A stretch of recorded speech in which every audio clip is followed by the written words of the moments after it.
All set? Let's go.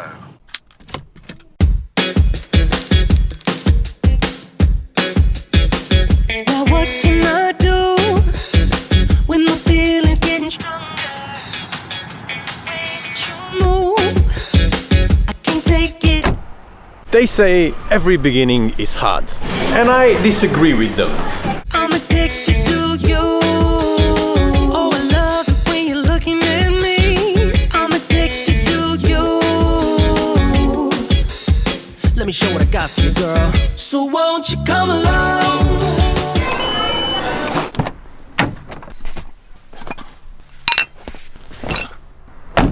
As far as I see it, the beginnings aren't the difficult part. Beginnings are usually exciting. You know, you're starting something new. You talk all about it and you can't wait to get into it. Usually it's the before and after the beginning that are difficult. And with before, I mean all the preparation and the planning, and thinking into how you're gonna go about the whatever it is you're starting. And by after, I mean not giving up and just keep doing it, whatever it is you're doing. But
the problem with beginnings is that we usually don't know where to begin. And if I am to cite a very wise person, it doesn't matter where you begin, so long as you begin somewhere.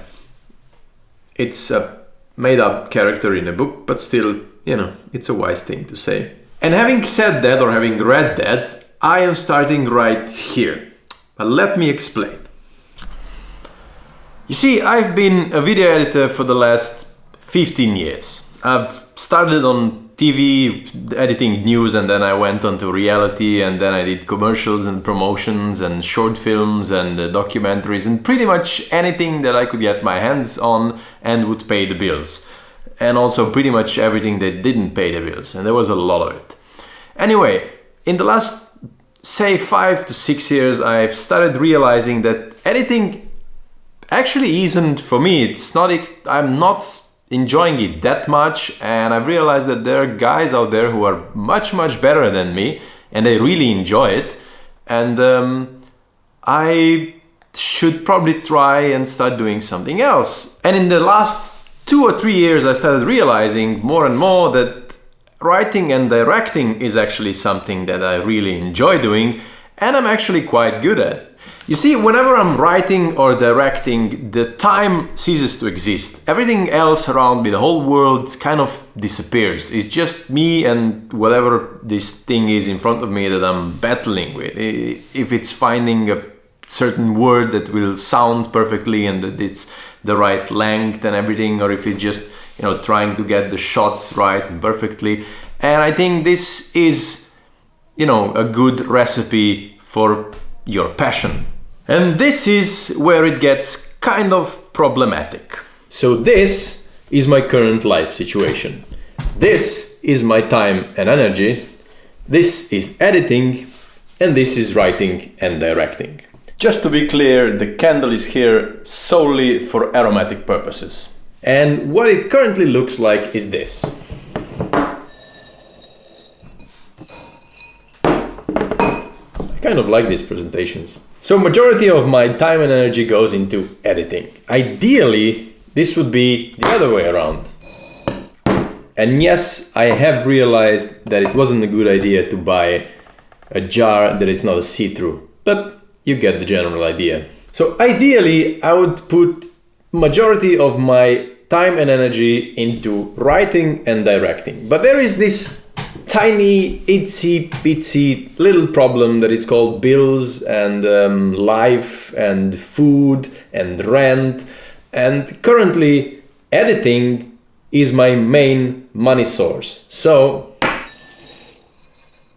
we're back to square one. And in order to swap these two around, so making my living as a writer and director, there's a few options. Option number one is that I confront my girlfriend and basically tell her, look, until further notice, I will not bring any money into our relationship and it's up to you for us to survive. And meanwhile, I will write and direct until I get enough stuff to actually make money out of it. And because that sounds really responsible, I'm kind of trying to avoid. And option number two is I cheat. Somehow I get more time and energy. And it is doable. If I, let's say, start waking up earlier and in the gaps of my daytime when I'm just don't have anything to do, I write and I learn to direct and maybe direct smaller projects, then I can slowly start balancing these things out and just kind of create a momentum so that when I'm applying for a project which will eventually bring money, I have stuff to show. And that's what this vlog is all about. Me trying to make it as a writer and director. So in these vlogs, I will try to show as much and talk as much about what it is like to try and basically change your life into something completely different and start anew.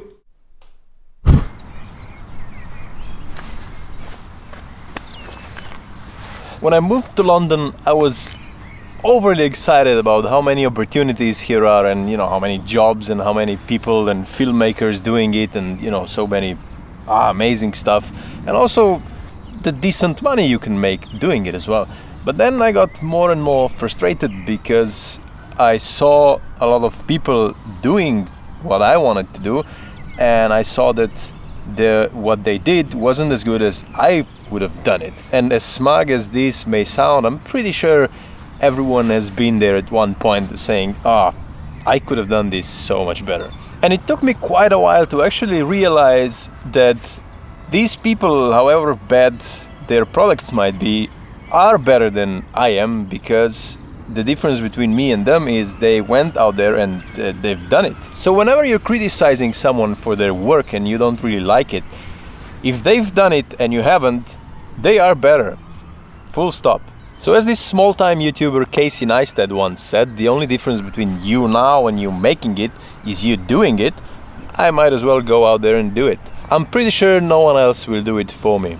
In short, this vlog is about me doing it. And if you haven't yet subscribed, I guess this is the time to do it. And I'll see you again tomorrow. And until then, maybe check out the trailer to my new short film, which will appear here in 3,